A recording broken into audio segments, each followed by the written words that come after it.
കേരളത്തിൻ്റെ ഏറ്റവും ബഹുമാനായ നിയമസഭാ സ്പീക്കർ ശ്രീ എൻ ഷംസീർ അവർകൾ,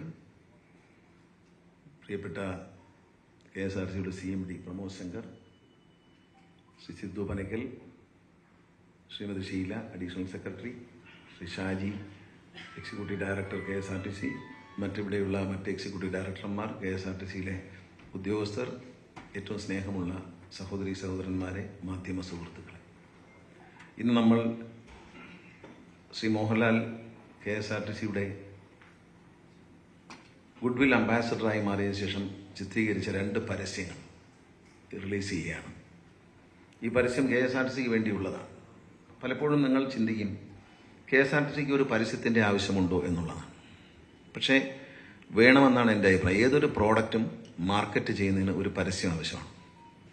KSRTC ഒരു പ്രോഡക്റ്റ് തന്നെയാണ്. KSRTCയിലേക്ക് ജനങ്ങളെ ആകർഷിക്കുക എന്ന ലക്ഷ്യത്തോടെയാണ് കോവിഡിൻ്റെ കാലത്തും അതിനുശേഷവും സ്വന്തമായി വാഹനങ്ങൾ വാങ്ങിക്കുകയും KSRTCയിൽ നിന്ന് അകന്നു പോവുകയും ചെയ്ത യാത്രക്കാരെ KSRTCയുടെ മികച്ച സേവനത്തിലേക്ക് തിരിച്ചു കൊണ്ടുവരാൻ നമ്മൾ നടത്തിയ ട്രാൻസ്പോ എന്ന പ്രോഗ്രാം.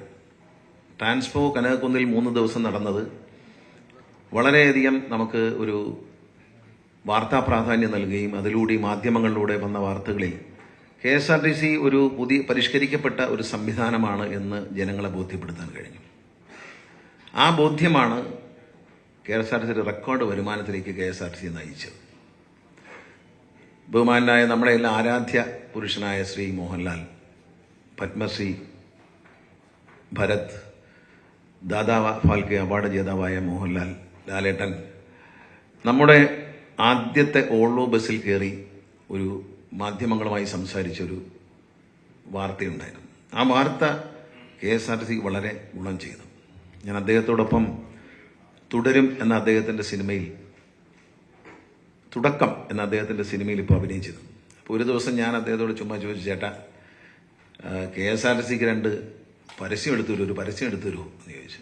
അതിനെന്താ മോനെ, KSRTCയുടെ ബ്രാൻഡ് അംബാസഡറായിട്ട് ഇപ്പോൾ പ്രമോജി പലപ്പോഴും പറയും ലാൽ സാറിനോടൊന്ന് ചോദിക്കണം, ലാൽ സാറിനോട്. ഞാൻ പറഞ്ഞു, ചേട്ടാ ബ്രാൻഡ് അംബാസഡറായിട്ട് നിൽക്കാമോ എന്ന് ചോദിച്ചു. അപ്പോൾ അദ്ദേഹം പറഞ്ഞു, ബ്രാൻഡ് അംബാസഡർ പൈസ വാങ്ങിച്ചുകൊണ്ടാണ് നിൽക്കുന്നത്, പക്ഷേ ഞാൻ നിങ്ങളുടെ ഗുഡ്വിൽ അംബാസഡർ ആവാൻ പണം വേണ്ട എന്ന് പറഞ്ഞു. അദ്ദേഹത്തിൻ്റെ ഒരു പ്രതികരണം അതായിരുന്നു. ഞാൻ ബ്രാൻഡ് അംബാസഡർ എന്ന വാക്ക് ഉപയോഗിച്ചപ്പോൾ അദ്ദേഹം പറഞ്ഞു, ബ്രാൻഡ് അംബാസഡർ പണം വാങ്ങിയുള്ളതാണ്, ഞാൻ പണം വാങ്ങാതെ ഗുഡ്വിൽ അംബാസഡറായി നിൽക്കാം എന്ന് പറഞ്ഞു. അതെന്നെ അത്ഭുതപ്പെടുത്തി. കാരണം ഒരു നിമിഷം അദ്ദേഹം ആലോചിച്ചില്ല എന്നുള്ളതാണ്. KSRTCക്ക് വേണ്ടി ഞാൻ ചോദിച്ച എൻ്റെ ഒരു സഹോദരൻ എന്നുള്ളതിൽ എൻ്റെ ഒരു റിക്വസ്റ്റ്, അദ്ദേഹം ഞാനൊന്ന് നോക്കട്ടെ മോനെ എന്ന് പറഞ്ഞില്ല, നാളെ ആവട്ടെ എന്ന് പറഞ്ഞില്ല. ആ നിമിഷം ആ ടേബിളിൻ്റെ അടുത്ത് ഞങ്ങൾ 2 കൂടെ ഷൂട്ടിംഗ് ലൊക്കേഷനിൽ ഇങ്ങനെ ഇരിക്കുമ്പോൾ ഒരു ഫൈറ്റ് സീൻ എടുത്തുകൊണ്ടിരിക്കുകയായിരുന്നു. അപ്പോൾ പെട്ടെന്ന് ഞാനിങ്ങനെ പറഞ്ഞു, ആ ശരി മോനെ, ബ്രാൻഡ് അംബാസഡർ വേണ്ട, നമുക്ക് ഗുഡ്വിൽ അംബാസഡർ ആവും, അതാവുമ്പോൾ പൈസ വാങ്ങാൻ പാടില്ല, അത് അങ്ങനെ ചെയ്യും. അപ്പോൾ പലരും വിമർശിച്ചു, ഈ മോഹൻലാലിനെ ഗുഡ്വിൽ അംബാസഡർ ആക്കാൻ ഇയാൾക്ക് വേറെ ജോലി ചെയ്യുന്നത്, ഇതൊക്കെ ഇലക്ഷൻ സ്റ്റണ്ടാണ് എന്ന് പറഞ്ഞു. പക്ഷേ മോഹൻലാൽ ഗുഡ്വിൽ അംബാസഡറായി. KSRTC അതിമനോഹരമായ 2 പരസ്യമാണ് എടുത്തിട്ടുള്ളത്. ഞാൻ ആ പരസ്യം കണ്ടു. വെളിയിൽ ഇപ്പോൾ കാണുമ്പോൾ നമുക്ക് മനസ്സിലാവും, ഹൃദയസ്പർശിയായ മോഹൻലാൽ എന്ന മനുഷ്യൻ്റെ ഹൃദയസ്പർശിയായ സംഭാഷണം. നമ്മൾ ഈ ആഡിൽ ഉപയോഗിച്ചിരിക്കുന്നത് യാതൊരു കൃത്രിമത്വമില്ല. മോഹൻലാൽ എന്ന നടൻ എങ്ങനെ KSRTC കാണുന്നു എന്നുള്ളതാണ്. അതൊരു വളരെ ടച്ചിങ് ആയിട്ട് നിങ്ങൾ കാണുമ്പോൾ മനസ്സിലാവും. വളരെ ഹൃദയസ്പർശിയായ ഒരു പരസ്യമാണ്. ഈ പരസ്യം ചിത്രീകരിച്ചത് ശ്രീ പ്രിയദർശനാണ്, ഇന്ത്യൻ സിനിമയിലെ ഏറ്റവും വലിയ സംവിധായകൻ. അദ്ദേഹം ഇനി 2 സിനിമ, ഒരു ഹിന്ദി സിനിമ കൂടി ഇപ്പോൾ ചെയ്തുകൊണ്ടിരിക്കുന്ന, കൂടാതെ ഒരു ഹിന്ദി സിനിമ കൂടി ചെയ്താൽ ഇന്ത്യൻ സിനിമയിൽ ഏറ്റവും കൂടുതൽ ഹിന്ദി സിനിമ ചെയ്ത സംവിധായകനായി പ്രിയദർശൻ മാറുകയാണ്. ഇപ്പോൾ അദ്ദേഹം ചെയ്തുകൊണ്ടിരിക്കുന്ന അക്ഷയകുമാറിൻ്റെ പടമാണ്. ആ പടം കഴിഞ്ഞ് ഒരു പടം കൂടി ഹിന്ദിയിൽ ഡയറക്റ്റ് ചെയ്താൽ ഹിന്ദി സിനിമയിൽ ഏറ്റവും കൂടുതൽ പടം ചെയ്ത ഡയറക്ടറായി മാറും. അതായത് ഹിന്ദി സിനിമയിൽ പടം ചെയ്ത അന്യസംസ്ഥാന ഡയറക്ടർ എന്നല്ല, അന്യഭാഷാ ഡയറക്ടർ എന്നല്ല, ഹിന്ദി സിനിമയിൽ ഏറ്റവും കൂടുതൽ പടം ചെയ്ത ഡയറക്ടറായി പ്രിയദർശൻ മാറും. അത്രയും വലിയ ഒരു മനുഷ്യനാണ് നമുക്ക് വേണ്ടി, അതും തികച്ചും സൗജന്യമായി. അത് നന്ദിയോടെ ഞാൻ ഓർക്കുകയാണ്. ഞാനും പ്രിയദർശനും ഒരുമിച്ച് സിനിമയിൽ വന്ന കാലത്ത് എന്നെ സിനിമയിൽ കൊണ്ടുപോയി, എന്നെ മദ്രാസിലേക്ക് കൊണ്ടുപോകുന്ന പ്രിയദർശനാണ്. ഞാൻ വഴുതക്കാട് വീട്ടിൽ താമസിക്കുന്നത്. ആ സമയത്ത് ഒരു ദിവസം ഉച്ചയ്ക്ക് ഞാൻ ഊണ് കഴിച്ചുകൊണ്ടിരിക്കുമ്പോൾ എൻ്റെ വീട്ടിലേക്ക് പ്രിയൻ ഓടി വന്നു. എന്നിട്ട് മുറിക്ക് ഡൈനിങ് ഹാളിലേക്ക് നോക്കിയിട്ട് പറഞ്ഞു, നീ ഒന്നും പറഞ്ഞില്ല, വളരെ സ്പീഡിൽ വന്നിട്ട് പറഞ്ഞു, നീ നാളെ രാവിലെ ഉച്ചയ്ക്ക് ഫ്ലൈറ്റിൽ നമുക്ക് മദ്രാസിൽ പോകണം, ഒരു പടമുണ്ട്, നീ രാവിലെ റെഡി ആയിക്കോണം എന്ന് പറഞ്ഞിട്ട് ആ വന്ന പോലെ ഒരു പോക്കം പോയി. കയറി വന്നു, ഒരു വീട്ടിനകത്ത് വന്നു, എന്നോട് പറഞ്ഞു, ഞാൻ കഴിച്ചുകൊണ്ടിരിക്കുക. അപ്പോൾ അവിടെ കൂടെ നിൽക്കാനൊന്നും ഇരിക്കാനൊന്നും നിന്നില്ല, തല അകത്തേക്ക് ഇട്ടിട്ട് പറഞ്ഞു, നീ നാളെ റെഡി ആയിക്കോണം, നമ്മൾ മദ്രാസിന് പോവുകയാണ്, അവിടെ ഒരു പുതിയ പടം തുടങ്ങുകയാണ്, എവർഷൈൻ്റെ എന്ന് പറഞ്ഞു. ആരാണ് നായകൻ എന്ന് പോലും ചോദിക്കാൻ പറ്റില്ല. ലാലേട്ടനായിരുന്നു നായകൻ. ചെപ്പ് എന്ന സിനിമയായിരുന്നു. അങ്ങനെ മദ്രാസിലേക്ക് എന്നെ ആദ്യമായി കൊണ്ടുപോയ പ്രിയദർശൻ ഞങ്ങൾ ഒരുമിച്ച് ഒരു മുറിയിലാണ് താമസിച്ചത്.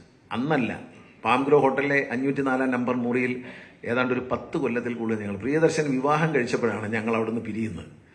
പ്രിയദർശന്റെ മുറിയിലാണ് ഞാനും MG ശ്രീകുമാറും എല്ലാം താമസിക്കുന്നത്. ഞാൻ വേറെ മറ്റു പടങ്ങളുടെ ഷൂട്ടിംഗ് ഉള്ളപ്പോൾ ഞാൻ അതേ ഹോട്ടലിൽ തന്നെ വേറെ മുറി എടുക്കും. എന്നാലും രാത്രിയാകുമ്പോൾ ഞങ്ങൾ ഒരുമിച്ച് ഒരു മുറിയിൽ വരും, എല്ലാവരും കൂടി അവിടെയാണ് കിടക്കുന്നത്. പ്രിയതരം MG ശ്രീകുമാറും പലപ്പോഴും റെക്കോർഡിങ്ങിന് വരും. അന്ന് ഈ ഗായകർക്ക് മുറിയൊന്നും എടുത്തു കൊടുക്കത്തില്ല, നടന്മാർക്ക് മാത്രമേ എടുത്തു. അപ്പം വരുമ്പോൾ അവിടെയാണ് താമസിക്കുന്നത്. അപ്പോൾ അവിടെ ഇരുന്ന് VR ഗോപാലകൃഷ്ണൻ ഒരു സിനിമയ്ക്ക് തിരക്കഥ എഴുതുന്നുണ്ട്. ഈ ഷൂട്ട് ചെയ്യാൻ പോകുന്ന സിനിമയുടെ തിരക്കഥ നടക്കുകയാണ്. അപ്പോൾ ഞാൻ പ്രിയനോട് ചോദിച്ചു, ഒരു ദിവസം ഷൂട്ടിംഗ് നാളെ തുടങ്ങുകയാണെന്ന് പറഞ്ഞു. ലാൽ നാളെ വരും, നമ്മൾ ഷൂട്ടിംഗ് തുടങ്ങുകയാണെന്നൊക്കെ പറഞ്ഞു. അങ്ങനെ ലാലേട്ടൻ വരുന്നത് കാത്തിരിക്കുമ്പോൾ ഞാൻ പറഞ്ഞു, പ്രിയ എൻ്റെ ക്യാരക്ടർ എന്താണെന്ന് ചോദിച്ചു. അപ്പം പറഞ്ഞു, അപ്പോൾ ഒരു ദിവസം പറഞ്ഞു, നീ ആ ഗോപാലകൃഷ്ണൻ എഴുതുന്ന സ്ക്രിപ്റ്റൊക്കെ എടുത്ത് വെച്ചൊന്ന് വായിക്കേട്ടോ എൻ്റെ അടുത്ത്. ഞാൻ പറഞ്ഞാൽ വായിക്കാം. അപ്പം ഞാൻ ഈ സ്ക്രിപ്റ്റൊക്കെ വായിക്കുന്നുണ്ട്. അപ്പം അതിലെ പ്രധാന വില്ലൻ രഞ്ജി എന്നൊരു കഥാപാത്രമാണ്. അപ്പോൾ അദ്ദേഹം എന്നോട് പ്രിയ പറഞ്ഞു, പ്രിയ എൻ്റെ റോൾ എന്താണ്, നാളെ ഷൂട്ടിംഗ് എൻ്റെ റോൾ എന്താണ്? നീയാണ് രഞ്ജി അവതരിപ്പിക്കുന്നത്, നീയാണ് രഞ്ജിയുടെ വേഷം ചെയ്യുന്നത്. ഞാൻ ഞെട്ടിപ്പോയി. ഞാൻ പ്രിയ അത്രയും ഭയങ്കര വില്ലനല്ലേ? അതൊന്നും കുഴപ്പമില്ല, നീ എന്നാ ചെയ്യുന്നത്, നിനക്ക് ചെയ്യാൻ പറ്റും എന്ന് പറഞ്ഞു. അങ്ങനെ ആരംഭിച്ചതാണ് സിനിമയിൽ പ്രിയദർശൻ എന്നെ. അതിനു മുമ്പ് രാക്കുലിൻ രാഗസഹസിൽ എന്നൊരു സിനിമയിൽ അഭിനയിച്ചിട്ടുണ്ട് പ്രിയൻ്റെ തന്നെ. അങ്ങനെ പ്രിയദർശനുമായി ഒരുപാട് വർഷത്തെ ബന്ധം, വലിയൊരു ആത്മബന്ധം. ഒരുമിച്ച് ഒരു റൂമിനുള്ളിൽ 10 വർഷത്തോളം, ഏതാണ്ട് 10 വർഷത്തോളം താമസിച്ചു എന്ന് പറയുന്നത് 95-ലാണ് തോന്നുന്നു പ്രിയൻ വിവാഹം കഴിക്കുന്നത്. ആ 95-ലാണ് ഞാൻ അവിടുന്ന് മാറുന്നത്. അതുവരെ ഞങ്ങളൊരു പ്രിയൻ ഫ്ലാറ്റിലേക്ക് മാറി, ഞാൻ അവിടുന്ന് മറ്റു സ്ഥലങ്ങളിലേക്ക് മാറി, മറ്റു ഹോട്ടലുകളിലേക്കും ഒക്കെ മാറി. അപ്പം അങ്ങനെ ഒരു ബന്ധമുണ്ട്. ആ ബന്ധമാണ് ഇന്ന് യാഥാർത്ഥ്യമാകുന്നത്. ആ സ്നേഹബന്ധം, ലാലേട്ടനെ എന്നോടുള്ള ബന്ധം. ഞാൻ ലാലേട്ടനെ കുട്ടിക്കാലം പോലെ അറിയുന്ന ആളാണ്. എൻ്റെ അച്ഛൻ്റെ ആത്മസുഹൃത്തായിരുന്നു ലാലേട്ടൻ്റെ അച്ഛൻ, വിശ്വനാഥ് നായർ സാറ്. അങ്ങനെ കൊട്ടാരക്കര വീട്ടിൽ വരുമായിരുന്നു. അവിടെ പത്തനംതിട്ടയ്ക്ക് പോകുമ്പോൾ അവിടെ കയറുമായിരുന്നു. അന്ന് ലാലേട്ട സിനിമയിലൊന്നുമില്ല. പക്ഷെ അത് കഴിഞ്ഞ് ലാലേട്ട സിനിമയിൽ അഭിനയിച്ച് കഴിഞ്ഞപ്പോൾ ഞാനും എൻ്റെ സഹോദരി ബിന്ദുവും കൂടി ഇങ്ങനെ പറഞ്ഞു, നമുക്ക് മോഹൻലാലിനെ ഒന്ന് കാണാൻ കൊണ്ടുപോകും, വിശ്വനാഥ് നായർ സാറിൻ്റെ മോനെ കാണാൻ കൊണ്ടുപോകുമെന്ന് ചോദിച്ചു. അപ്പോൾ അമ്മ പറഞ്ഞു, ഒരു ദിവസം കൊണ്ടുപോകാമെന്ന് പറഞ്ഞു. അങ്ങനെ അമ്മ ശാന്തമാമയെ വിളിച്ചു, മോഹൻലാലിൻ്റെ അമ്മയെ വിളിച്ചു, ലാലേട്ടൻ്റെ അമ്മയെ വിളിച്ചിട്ട് പറഞ്ഞ്, ലാലു കൂടെ ഉണ്ട്, അങ്ങി വാ എന്ന് പറഞ്ഞ് ചെല്ലുമ്പം ഒരു ഷർട്ടൊന്നും ഇടാതെ ഒരു കൈലി മാത്രം കൊടുത്തിട്ട് അവിടെ ഇരിക്കുകയാണ്. അങ്ങനെ മോഹൻലാൽ എന്ന നടനെ കാണാൻ, നമുക്ക് പണ്ട് പരിചയമുള്ളത് ഒരു ജ്യേഷ്ഠൻ്റെ സ്ഥാനത്തുള്ള ഒരാളാണ്. പക്ഷേ അതിനപ്പുറത്തേക്ക് നടനായ മോഹൻലാലിനെ കാണാനായിട്ട് മഞ്ഞിലുഞ്ഞ പൂക്കൾ ഇറങ്ങിയ സമയമാണ് അദ്ദേഹത്തിൻ്റെ വീട്ടിൽ പോയത്. ഞാനിപ്പോൾ ഓർക്കുകയാണ്, കുടപ്പനക്കുന്നിൽ. അന്നും ഇന്നും എന്നോട് സ്നേഹമാണ്. എൻ്റെ മോനെന്നേ വിളിക്കുള്ളൂ, അത്രയും വലിയ സ്നേഹമാണ്. ഞാൻ ഒരു തിരഞ്ഞെടുപ്പിൽ മത്സരിക്കുമ്പോൾ എനിക്ക് വേണ്ടി അദ്ദേഹം വന്ന് വോട്ട് ചോദിക്കാൻ മനസ്സ് കാണിച്ചു എന്ന് പറയുന്നത് എന്നോടുള്ള സ്നേഹവാത്സല്യം തന്നെയാണ്, മറ്റൊന്നുമല്ല എന്നെനിക്കറിയാം. അദ്ദേഹത്തിൻ്റെ സിനിമകളിൽ നല്ല വേഷം. ഞാൻ ഈ ചെപ്പെന്ന സിനിമ തന്നെ ആലോചിക്കും. കാരണം അതിൽ നായകൻ കുത്തേറ്റ് മരിക്കുകയാണ് വില്ലൻ്റെ ഇത്. ഞാൻ ലാലേട്ടനെ കുത്തി കൊല്ലുകയാണ് കഥയിൽ.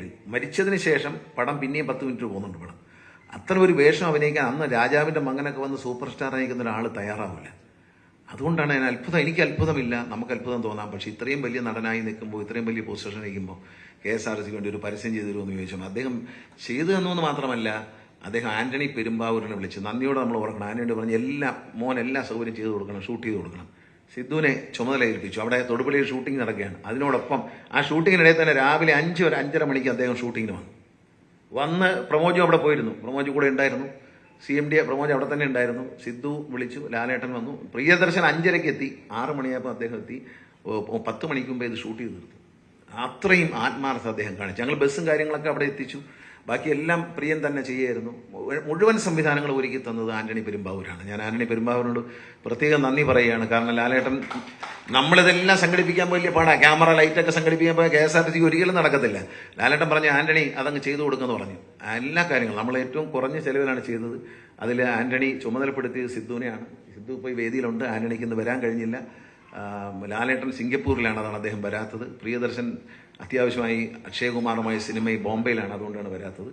ഇന്ന് അപ്പോഴാണ് ഞാൻ പറഞ്ഞ ഏറ്റവും പ്രിയങ്കരനായ എൻ്റെ മനസ്സിൻ്റെ ഭാഗമായ സ്പീക്കർ തന്നെ ഇത് ലോഞ്ച് ചെയ്യണം. കാരണം മോഹൻലാലിനെ ഞാനാണ് അദ്ദേഹത്തിന് പരിചയപ്പെടുന്നത്. പക്ഷെ അതിനുശേഷം മോഹൻലാലിനെ എന്നെക്കാളും പരിചയം സ്പീക്കറോടാണ്.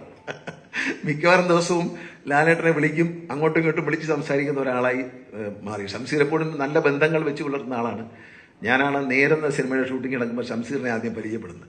പിന്നെ ഷംസീർ ഇപ്പോൾ എന്നെ പരിചയപ്പെടുത്തുന്ന ഒരു സ്ഥിതിയിലേക്ക് അത്രത്തോളം സ്നേഹബന്ധത്തിലായി അവർ എന്നുള്ളത് കൊണ്ട് അദ്ദേഹത്തിൻ്റെ ഒരു പരസ്യം വരുമ്പോൾ അത് ഷംസീർ തന്നെ ലോഞ്ച് ചെയ്യണം എന്ന് എൻ്റെ മനസ്സിലൊരു ആഗ്രഹമാണ്. ബഹുമാനപ്പെട്ട സ്പീക്കറെ അതുകൊണ്ടാണ് ക്ഷണിച്ചത്. അദ്ദേഹം അത് ലോഞ്ച് ചെയ്യും. മറ്റു കാര്യങ്ങളൊക്കെ അദ്ദേഹം സംസാരിക്കും. ഞാനിതിന് ഒരു നന്ദി പറയുക എന്നൊരു സംഭവമുണ്ട്. ഇതിനോട് സഹകരിക്കുന്ന മാധ്യമങ്ങളോട്, KSRTCയിലെ ഉദ്യോഗസ്ഥന്മാരെ, ജീവനക്കാരെ എല്ലാവരോടും ഞാൻ നന്ദി പറയുകയാണ്. ശ്രീകാന്ത് മുരളിയാണ് നമുക്കിത് ചിത്രീകരിക്കാൻ പ്രിയദർശനോടൊപ്പം. ശ്രീകാന്ത് മുരളിയാണ് എല്ലാ കാര്യങ്ങളും, ഒരു സെൻസർ ചെയ്ത് വരുന്നവരെ എല്ലാ കാര്യങ്ങളും ശ്രീകാന്ത് മുരളിയാണ് ചെയ്തത്. പ്രിയദർശനാണ് അദ്ദേഹത്തെ ചുമതലപ്പെടുത്തിയത്. അദ്ദേഹത്തിന്റെ പ്രിയദർശനോടൊപ്പം പ്രവർത്തിക്കുന്ന ആളാണ്. അപ്പോൾ ശ്രീകാന്ത് മുരളി എല്ലാ ചുമതലയും, എല്ലാ പ്രിയൻ ഡയറക്റ്റ് ചെയ്തു, പോയി കഴിഞ്ഞ് മറ്റുള്ള കാര്യങ്ങളെല്ലാം കോർഡിനേറ്റ് ചെയ്തതും മറ്റു പല സ്ഥലങ്ങളിലും പോയി പരസ്യത്തിന്റെ ഭാഗങ്ങൾ ചിത്രീകരിച്ചതും എല്ലാം ശ്രീകാന്ത് മുരളിയാണ്. സെൻസറിങ്, നമ്മൾ സെൻസർ ചെയ്യണം, തിയേറ്ററിൽ ഇത് പ്രദർശിപ്പിക്കാൻ പോവുകയാണ്. അപ്പൊ സെൻസറിങ് അടക്കം ചെയ്തു തന്ന ശ്രീകാന്ത് മുരളിയാണ്. നന്ദി, അദ്ദേഹത്തോടുള്ള സ്നേഹം നിറഞ്ഞ നന്ദി അറിയിക്കണം. അദ്ദേഹത്തിന് ഒന്നും ഇവിടെ എത്തിച്ചേരാൻ കഴിഞ്ഞിട്ടില്ല. അദ്ദേഹത്തോട് നമ്മൾ നന്ദി അറിയിക്കുകയാണ്. കാരണം പ്രിയദർശൻ ഡയറക്റ്റ് ചെയ്തെങ്കിലും മറ്റെല്ലാ കാര്യങ്ങളും ശ്രീകാന്ത് മുരളിയാണ് ചെയ്തത്. അതിന് അദ്ദേഹത്തോട് നന്ദി പറയുന്നു. KSRTCയുടെയും എൻ്റെ സ്വന്തം നിലയ്ക്കുള്ള നന്ദി പറയുകയാണ്. മാധ്യമങ്ങൾ ഇത് ഒന്ന് ജനങ്ങളിലേക്ക് എത്തിക്കണം എന്ന് സ്നേഹത്തോടെ അഭ്യർത്ഥിക്കുകയാണ്. സാമൂഹ്യ മാധ്യമങ്ങളും ദൃശ്യമാധ്യമങ്ങളും എല്ലാം ഈ ഒരു KSRTC ഒരു പൊതുസ്ഥാപനമാണ്, ജനങ്ങളുടെ സ്ഥാപനമാണ്.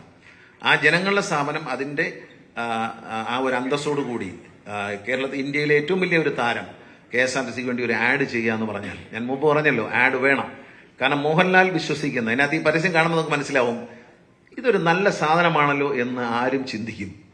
KSRTC കേരളത്തിന്റെ ഐശ്വര്യത്തിന്റെ അടയാളമാണ് എന്ന് നമുക്കിതോടെ മനസ്സിലാവും. അതാണ് പരസ്യത്തിന്റെ ഒരു പൊരുൾ. അത് ഞാനിപ്പോൾ പറയുന്നില്ല, അത് കാണുമ്പോൾ മനസ്സിലാവും. നിങ്ങൾ KSRTCയെ ഒരു ഉന്നതിയിലേക്ക് നയിക്കാൻ, വളരെ ഉയരങ്ങളിലേക്ക് KSRTC ഒരു പ്രവർത്തന ലാഭത്തിലേക്ക് കൊണ്ടുവരാൻ എന്നെ സഹായിച്ചത് KSRTCയിലെ ജീവനക്കാരാണ്, ഉദ്യോഗസ്ഥരാണ്, അതുപോലെ തന്നെ മാധ്യമങ്ങളും. KSRTCക്കെതിരെ ഏത് വിവാദം ഉണ്ടാക്കാൻ ആര് ശ്രമിച്ചാലും അത് എന്നെ നേരിട്ട് കണ്ടോ അല്ലെങ്കിൽ KSRTC CMDയെ കണ്ടോണ്ടോ ആ വിവാദത്തിന്റെ യാഥാർത്ഥ്യം എന്തെന്ന് മനസ്സിലാക്കി അത് മാധ്യമങ്ങളിലൂടെ ജനങ്ങളെ അറിയിച്ചു. ഇതിന്റെ യാഥാർത്ഥ്യം ഇതല്ല, മറ്റൊന്നാണ് എന്ന് അറിയിക്കാൻ കേരളത്തിലെ ദൃശ്യമാധ്യമങ്ങളും പത്രമാധ്യമങ്ങളും നടത്തിയ ശ്രമങ്ങൾ. ആദ്യം ഒരുപക്ഷെ വിമർശനം ആദ്യം വരും. ഇങ്ങനെ ഒരു പരാതി ഉണ്ടെന്ന് പറഞ്ഞു കഴിഞ്ഞാൽ അത് പരിഹരിച്ചു കഴിഞ്ഞാൽ ഈ പ്രശ്നം പരിഹരിക്കപ്പെട്ടിരിക്കുന്നുവെന്ന് മാധ്യമങ്ങൾ തന്നെ വീണ്ടും വാർത്തകൾ കൊടുത്തുകൊണ്ട് നമ്മളെ സഹായിച്ചിട്ടുണ്ട്. അപ്പോൾ KSRTCയെ ഡാമേജ് ചെയ്യുന്ന തരത്തിലുള്ള എല്ലാ വാർത്തകളിൽ നിന്നും KSRTCയെ അതിന്റെ നന്മയുടെ വശത്തേക്ക് കാണാൻ എല്ലാ മാധ്യമങ്ങൾക്കും കഴിഞ്ഞു. അതുകൊണ്ട് മാധ്യമങ്ങളോട് ഞാൻ നന്ദി പറയുകയാണ്.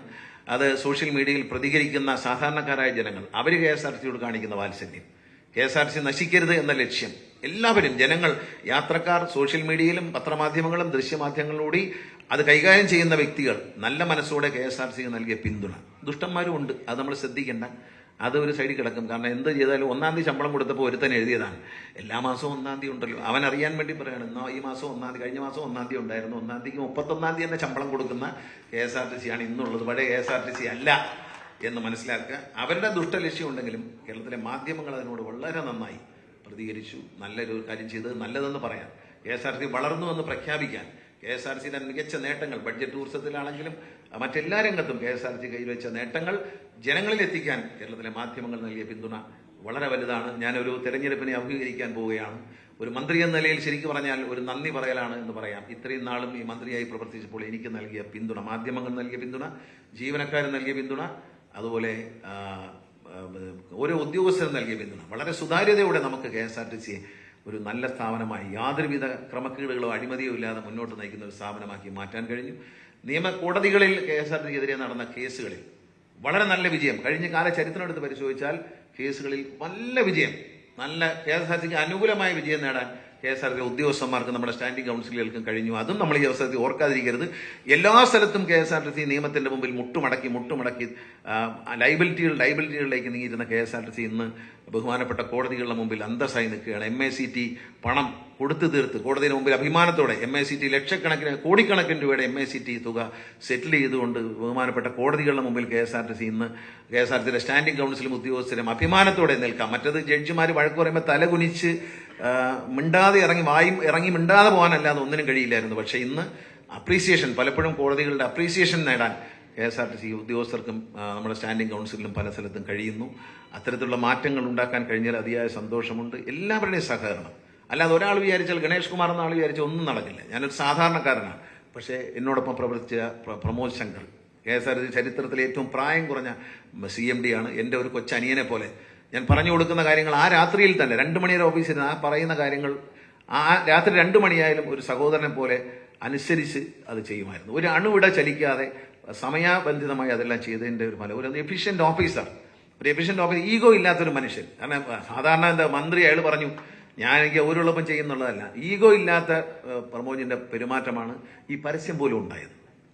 കാരണം ഒരു CMD തലേ ദിവസമേ തൊഴിലൂടെ പോയി താമസിച്ച് രാവിലെ 5:30 മണിക്ക് മുമ്പ് എഴുന്നേറ്റ് സംവിധായകനോടൊപ്പം അവിടെ ഇരുന്ന് ലാലേട്ടനെ സ്വീകരിച്ച് കൊണ്ടുവന്ന് ഇത് ചെയ്യാനുള്ള മനസ്സ് കാണിച്ച ഈ കൊണ്ട് അയാൾ ആരെങ്കിലും അയക്കാം, അവിടുന്ന് 2 ഓഫീസർമാരെ അയച്ചാൽ മതി. അങ്ങനെയല്ല, അദ്ദേഹം തന്നെ പോയി. ഈ പരസ്യം എടുക്കാൻ അദ്ദേഹം തന്നെ പോയി എന്നുള്ളതാണ്. അദ്ദേഹത്തിന്റെ ജോലിയാണോ എന്ന് ചോദിച്ചാൽ അല്ല, അദ്ദേഹം മേളിൽ ഇരുന്ന് പറഞ്ഞാൽ മതി. പക്ഷെ അദ്ദേഹം തന്നെ അവിടെ പോയി നിന്ന് 2 ദിവസം അവിടെ നിന്ന് എല്ലാം സംഘടിപ്പിച്ചു. ഞാൻ ഇവിടെ വന്ന സിദ്ധുവിനെ ഞാൻ പരിചയപ്പെടുത്തുമ്പോൾ സിദ്ധുവിനെ എനിക്ക് പരിചയപ്പെടുത്തുന്നുണ്ട്, ഞങ്ങൾ പഴയ പരിചയക്കാരാണ് അവർ തമ്മിൽ.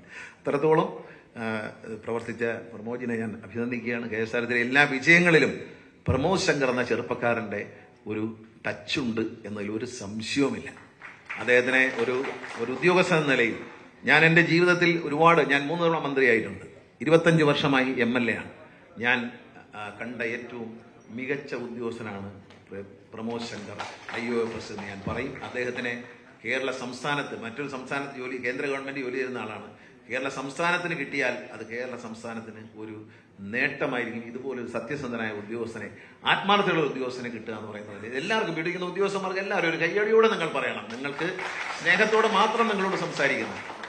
ഇതിന് അദ്ദേഹക്കാളിൽ വളരെ സീനിയറായിട്ടുള്ള പ്രമുഖരായ വ്യക്തികൾ KSRTC CMD ആയിട്ടുണ്ട്. ഒരു ചെറുപ്പക്കാരനെ പിടിച്ച് CMD ആക്കിയപ്പോൾ പലരും ചോദിച്ചു എന്തിനെന്ന് ചോദിച്ചു. ഞാൻ പറഞ്ഞാൽ കേൾക്കുന്ന ഒരു പയ്യൻ ഇരിക്കട്ടെ എന്ന് പറഞ്ഞു. അതാണ് വന്നത്. KSRTC ഒരു ജീവനക്കാരന്റെ മകനാണ് അദ്ദേഹം എന്നുള്ളതിലും അഭിമാനമുണ്ട്. ഈ ഒരു ആഡ് നിർമ്മിക്കുന്നതിന് സഹായിച്ച എല്ലാവരോടും നന്ദി പറയുന്നു. നമ്മൾ ഒരു ഷോർട്ട് നോട്ടീസാണ് റിലീസ് വെച്ചത്. ഷോർട്ട് നോട്ടീസിൽ ബഹുമാനപ്പെട്ട സ്പീക്കറെ വിളിച്ചു. അദ്ദേഹം സ്നേഹത്തോടെ ഞാൻ വരാം എന്ന് പറഞ്ഞ് വന്നതിന് അദ്ദേഹത്തോട് നന്ദി പറയുകയാണ്. നല്ല വാക്കുകൾ ഇതിനെ കണ്ടതിന് ശേഷം അദ്ദേഹം അത് പ്രസംഗിക്കുന്നത് ആദ്യം ഇതൊന്ന് ലോഞ്ച് ചെയ്യും അദ്ദേഹം. അതിനുശേഷം KSRTC 2 സോഫ്റ്റ്വെയർ കൂടി ഇവിടെ ലോഞ്ച് ചെയ്യുന്നുണ്ട് അല്ലേ, 2 സോഫ്റ്റ്വെയർ കൂടി ഇതിനകത്ത് ലോഞ്ച് ചെയ്യുന്നു. അതും അദ്ദേഹം തന്നെ ചെയ്യും. ഇപ്പോൾ തൽക്കാലം ആദ്യം അദ്ദേഹം പരസ്യം ലോഞ്ച് ചെയ്തതിന് ശേഷം അദ്ദേഹം ആ പരസ്യം കണ്ടതിന് ശേഷം അതും കൂടെ ചേർത്ത് അദ്ദേഹം സംസാരിക്കും. കൂടുതൽ വാർത്തകൾക്ക് News 18 Keralam YouTube channel subscribe ചെയ്യുക.